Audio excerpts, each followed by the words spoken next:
हाँ भाई, सभी लोगों को नमस्कार और एक बार फिर से स्वागत आप सभी लोगों का। आज आपके लिए लेकर आए हैं एक और वैकेंसी की सूचना। बहुत सालों से मैं कहूं कि इस वैकेंसी की चर्चा हो रही है और इस वैकेंसी का इंतजार भी कर रहे हैं।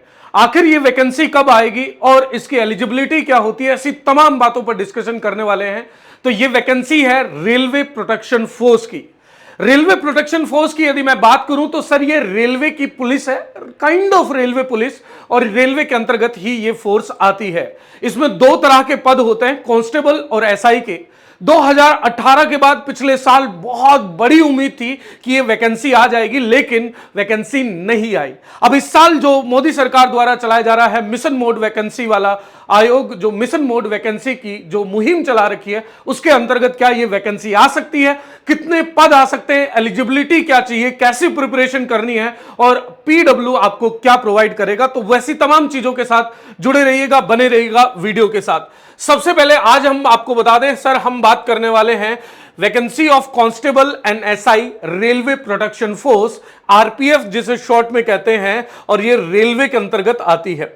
बहुत ही बढ़िया जॉब है, इसके अंदर इंसेंटिव्स बहुत ही अच्छे हैं, काम बहुत अच्छा है, डीए और आपका टीए बहुत ही अच्छा यहां पर मिलता है। चाहे दिवाली के 90 दिन की मैं बात करूं, अलाउंसेस की बात करूं, बहुत ही प्यारे प्यारे अलाउंसेस हैं, सैलरी बहुत अच्छी है। तो बात करते हैं इस वैकेंसी के बारे में। सबसे पहले जो बड़े सवाल हैं उनको सॉल्यूशन देख लेते हैं कि सर ये क्या है। सबसे पहले कि भर्ती कब आएगी, when will be the vacancy will be out.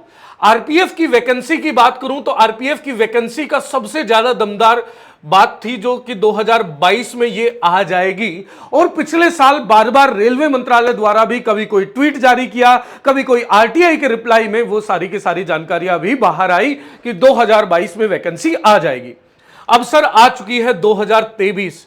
Sir vacancy आने के कितने प्रतिशत चांसेस हैं, तो सर 2023 की यदि मैं बात करूं तो 2024 आपका इलेक्शन ईयर होने वाला है, चुनाव का वर्ष होने वाला है, और इस साल सरकार द्वारा एक मिशन मोड भर्ती का ऐलान किया गया कि जितने भी सारी वैकेंसीज हैं, जहां वैकेंट पोस्ट है, उनके लिए बेहतरीन सी वैकेंसी आ जाएगी। यहां पर मैं बात करूं आरपीएफ की वैकेंसी के लिए तो रेलवे मंत्री द्वारा भी एक दो बार ट्वीट करे गए, और ट्वीट के अंदर कहीं ना कहीं उन वैकेंसीज की चर्चा यहां कहां करी गई। अब सर ऑफिशियल नोटिफिकेशन कब आएगा, तो पहली बात इसका कोई ऑफिशियल अभी तक कोई गैजेट में कहीं भी इसकी जानकारी नहीं दी गई है। हम बात कर रहे हैं समाचार पत्रों के आधार पर, हम बात कर रहे हैं रेलवे मिनिस्ट्री के आधार पर, हम बात कर रहे हैं और राज्य सरकार के अंदर सरकार द्वारा दिए गए जवाबों के आधार पर। तो इस साल वैकेंसी आनी है, मतलब कह सकते हैं कि 2023 में ये वैकेंसी आ सकती है। और वैकेंसी कब आएगी, तो सर ये आपकी जुलाई के अंदर वैकेंसी आ जानी है। टेंटेटिवली हम साफ बता रहे हैं कि अभी जुलाई की कोई डेट या जुलाई महीना भी तय नहीं किया गया है, लेकिन अगर ये आरपीएफ की वैकेंसी आनी होगी तो ये आएगी 2023 में, जुलाई के अंदर ये वैकेंसी आ जाएगी, और लगभग अक्टूबर तक आपका एग्जाम हो जाएगा। फिर आपका पीटी और पीएमटी दोनों, फिजिकल मेजरमेंट टेस्ट और physical endurance test, physical efficiency test, वो हो जाएगा, और उसके बाद डॉक्यूमेंट वेरिफिकेशन। लगभग मार्च तक आपकी ज्वाइनिंग यहां पर करी जा सकती है। सर योग्यता क्या होगी, तो उसको हम देखते हैं, तैयारी कैसे करें, एलिजिबिलिटी क्या होती है, क्या पैटर्न होता है, उन सभी बातों पर चर्चा करेंगे। इसमें सर पोस्ट कौन कौन सी होंगी, तो पोस्ट जो होने वाली है वो कांस्टेबल और एसआई की, सब इंस्पेक्टर और कांस्टेबल।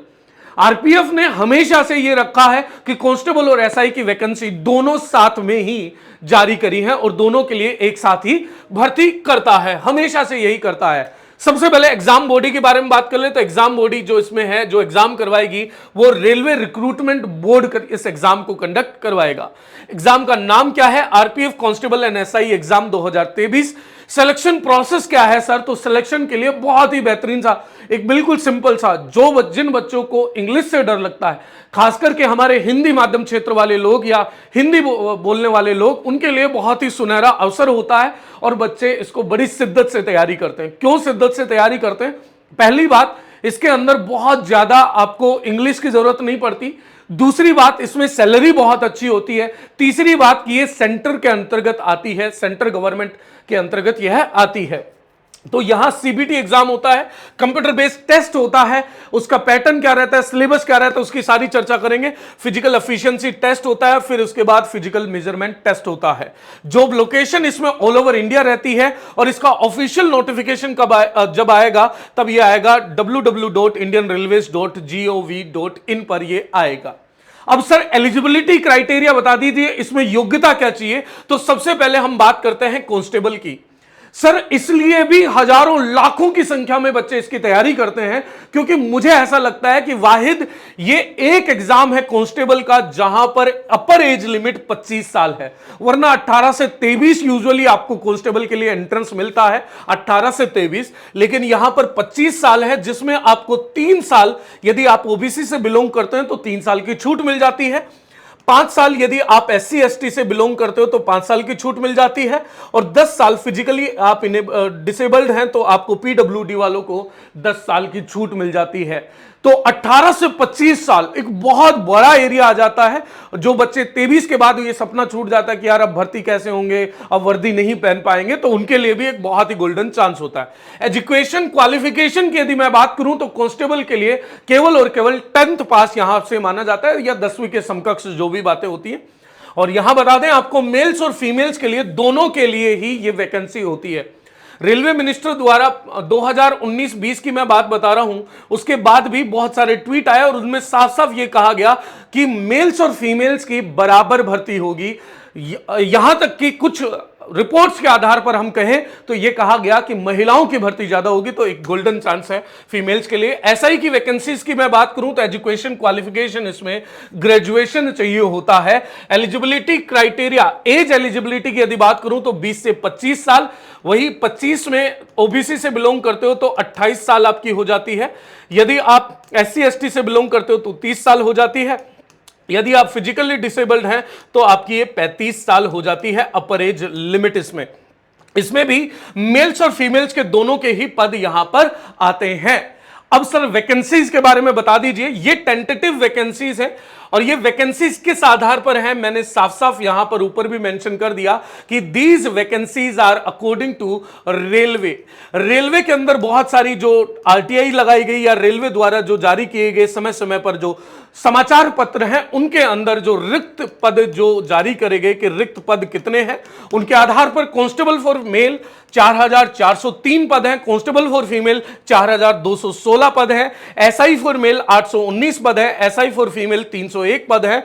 लगभग जो वैकेंसी आ सकती हैं, मैं साफ साफ बता रहा हूं, 9739 पद इसके अंदर लगभग आपके आ सकते हैं। सर इसमें एग्जाम पैटर्न क्या होता है, तो एग्जाम पैटर्न की मैं बात करूं तो इसमें एक होता है कंप्यूटर बेस्ड टेस्ट, एक एग्जाम होता है। इस एक एग्जाम में सब्जेक्ट कौन कौन से आते हैं, जीके जीएस आपका, अरिथमेटिक, मैथ्स और general intelligence and reasoning, math और जीके जीएस। रीजनिंग की बात करूं तो 35 क्वेश्चन आएंगे, मैथ की बात करूं तो 35 क्वेश्चन आएंगे। जीके जीएस का इंपॉर्टेंस यहां पर बढ़ जाता है क्योंकि यहां पर 50 क्वेश्चन आते हैं। यहां तक कि सिलेक्शन होने के लिए, सिलेक्शन लेने के लिए आपको जीके जीएस मजबूत करनी पड़ेगी। और सर यहां पर मैं बात करूं तो कितने नंबर का एक क्वेश्चन होता है, 1 नंबर का एक क्वेश्चन होता है, तो 50 नंबर की GK GS, history, geography, polity, economics and current affairs and static. Arithmetic इसमें 35 नंबर की आएगी और 35 नंबर की ही इसमें रीजनिंग आएगी। 120 क्वेश्चन होंगे और 120 मार्क्स होंगे। एक बात बता दें सर, इसमें नेगेटिव मार्किंग भी है। जी बिल्कुल, इसमें नेगेटिव मार्किंग की यदि मैं बात करूं तो 1/3 इसमें नेगेटिव मार्किंग है। मतलब लगभग 3 सवाल जब आप गलत करते हो तो आपका एक सही सवाल भी हटा दिया जाता है, यह नेगेटिव मार्किंग मिलती है। टोटल आपको टाइम मिलता है 120 क्वेश्चन करने के लिए 90 मिनट्स, लगभग 1.5 घंटा आपको यहां पर मिल जाता है ये 120 क्वेश्चन करने के लिए। तो इसमें बहुत बड़ा रोल हो जाता है जनरल अवेयरनेस का। एक बार सिलेबस देख लीजिए, सिलेबस वही है, सेम समहाउ उतना ही है। सबसे पहले मैं जीके जीएस की बात करूं कि सर जीके जीएस में सिलेबस क्या रहता है, तो जीके जीएस में history, polity, geography, economics, static awareness, biology, chemistry, physics and computer के कुछ बेसिक क्वेश्चन, एमएस वर्ड वाले, या आपका इनमें से कौन सा वेब ब्राउजर है, कौन सा नहीं है, या इनमें से किसको ट्रोजन कहते हैं, किसको वायरस कहते हैं, और करंट अफेयर्स। लगातार नियुक्तियां होती रहती हैं, भाई राष्ट्रपति पद के लिए या बाकी पद के लिए, जो भी संवैधानिक पद है या गैर संवैधानिक पद है, उनमें नियुक्तियों से संबंधित सवाल आते हैं, रिवार्ड से सवाल आते हैं, अवार्ड्स किस किस को मिले, किसको फिल्म फेयर अवार्ड मिला या किसको ऑस्कर मिला, ऐसे तमाम बेसिक वाले क्वेश्चन आते हैं, वन लाइनर वाले। और यदि मैं बात करूं अरिथमेटिक की, मैथ्स की, तो यहां पर number system, percentage, ratio and proportionate, average, simple interest and compound interest, profit and loss, mensuration, time and distance आपका बेसिक वाला मैथ्स आता है। बहुत ज्यादा एडवांस मैथ्स नहीं आते, बहुत ज्यादा लेंथी क्वेश्चन नहीं आते, लेकिन इनके क्वेश्चन का जो फॉर्मेशन होता है थोड़ा सा हार्ड होता है। उसके बाद रीजनिंग की मैं बात करूं तो एनालॉजी आपकी आती है, ओड वन आउट सीरीज आती है, statement and conclusion, direction, coding and decoding, mathematical operation, matrix, blood relation, as calculation, non verbal calculation and missing team वाले क्वेश्चन रीजनिंग से आते हैं। तो ये आपका सीबीटी का सिलेबस होता है। भाई ये जो सीबीटी का सिलेबस है ये ओवरऑल आपका एसएससी वाला सिलेबस ही है। एसएससी पर जो भी आप एग्जाम देते हो, सीजीएल, सीएचएसएल, समहाउ कहीं ना कहीं सिलेबस वहीं पर आकर रुक जाता है। अगर आप एसएससी की तैयारी कर रहे हैं तो it's a golden chance for you, आप प्रिपेयर रहेंगे इस एग्जाम के लिए, ये सारी प्रैक्टिस आपको करती रहनी पड़ेगी। और एसएससी वाला पे लगातार क्लासेस होती रहती हैं सभी सब्जेक्ट्स की, तो एक पर्टिकुलर टाइमिंग पकड़ लीजिएगा और इन क्वेश्चंस की प्रैक्टिस करते रहिएगा और थ्योरी की क्लासेस भी लेते रहिएगा। अब बात कर लेते हैं सर फिजिकल एफिशिएंसी टेस्ट की, पीईटी जो कांस्टेबल के लिए होता है। इसमें सबसे पहले पुरुषों के लिए मैं बात करूं तो पुरुषों के लिए 1600 मीटर की रेस होती है। और 1600 मीटर की रेस, थोड़ा फिजिकल की मैं बात करूं तो फिजिकल हार्ड होता है। 1600 मीटर की रेस आपको 5 मिनट 45 सेकंड में करनी होती है। यदि आप इसकी तैयारी का सपना देख रहे हैं तो अपने को अभी से फिजिकल एंड्योरेंस में लग जाना पड़ेगा। और महिलाओं के लिए बात करूं तो 800 मीटर की रेस होती है जो इन्हें पूरी करनी पड़ती है 3 मिनट 40 सेकंड में। लॉन्ग जंप की बात करूं तो पुरुषों को 14 फीट का लॉन्ग जंप करना पड़ता है, महिलाओं को 9 फीट का करना पड़ता है। हाई जंप 4 फीट का करना पड़ता है और महिलाओं को 3 फीट का। मैंने बताया था कि फिजिकल इसमें थोड़ा सा हार्ड हो जाता है। अब बात करें एसआई के लिए तो 1600 मीटर रेस 6 मिनट 30 सेकंड के अंदर आपको करनी होती है। महिलाएं 800 मीटर की 4 मिनट के अंदर आपको, कांस्टेबल फीमेल है। लॉन्ग जंप आपको 9 फीट का करना पड़ेगा, 12 फीट का महिलाओं को, पुरुषों के लिए करना पड़ेगा। महिलाओं के लिए 9 फीट का लॉन्ग जंप है। हाई जंप की बात करूं तो महिलाओं को 3 फीट का और पुरुषों को 3 फीट 9 इंच का यहां पर आपको हाई जंप करना पड़ेगा। इसके बाद फिजिकल मेजरमेंट टेस्ट की बात करूं कि सर आपकी फिजिक क्या है, तो ये हाइट की मैं बात करूं तो अनरिजर्व कैटेगरी की और ओबीसी की सेम हाइट मांगी जाती है। पुरुषों के अंदर 165 सेंटीमीटर और महिलाओं के अंदर 157 सेंटीमीटर। यदि आप एससी एसटी से बिलोंग करते हैं और पुरुष हैं तो 160 सेंटीमीटर आपकी हाइट होनी चाहिए और महिला है तो 152 सेंटीमीटर आपकी हाइट होनी चाहिए। महिलाओं के लिए चेस्ट का नहीं होता और ओबीसी और अनरिजर्व के लिए 80 सेंटीमीटर यहां पर मांगा जाता है। फुलाने के बाद 85 सेंटीमीटर, मतलब 5 सेंटीमीटर का एक्सपेंशन मांगते हैं। एससी एसटी के अंदर 76.2 और यदि आप बात करें कि एक्सपेंशन के बाद, तो एक्सपेंशन के बाद 81.2 ये आपका होता है फिजिकल मेजरमेंट टेस्ट। तो सर ये है आपकी स्कीम की आरपीएफ की वैकेंसी के बारे में सारी जानकारियां मैंने दे दी। अभी भी आपको लगता है कि सर आपको और अतिरिक्त जानकारी देनी चाहिए या इसके बारे में और बता दीजिए तो नीचे कमेंट सेक्शन के अंदर लिख के भेजिएगा। बाकी आपको बता दें this is very good vacancy. हजारों लाखों बच्चा इसका सपना देखता है और उस सपने को पूरा करने के लिए हम लोग आपके साथ जुड़े हैं। आप कमेंट सेक्शन के अंदर लिख के बताइएगा आपको क्या चाहिए क्या नहीं चाहिए। और यदि आपको लगता है कि सर इस चीज के बारे में और बता दीजिए तो कमेंट सेक्शन के अंदर लिख के बताइएगा, हम जरूर जवाब देने की कोशिश करेंगे। बाकी मिलते हैं आपको अगली क्लास में, अगले किसी सेशन में, अगली किसी वैकेंसी की जानकारी या प्रिपरेशन टिप या क्लास के साथ। तब तक के लिए ध्यान रखिए, ख्याल रखिए और हम आप तक पहुंचते रहेंगे, समय समय पर आते रहेंगे और बताते रहेंगे क्योंकि आपके सिलेक्शन के लिए ही हम यहां हैं। चलिए मिलते हैं आपको अगले सेशन में, तब तक के लिए ख्याल रखिए, ध्यान रखिए। बाय बाय, जय हिंद, जय भारत।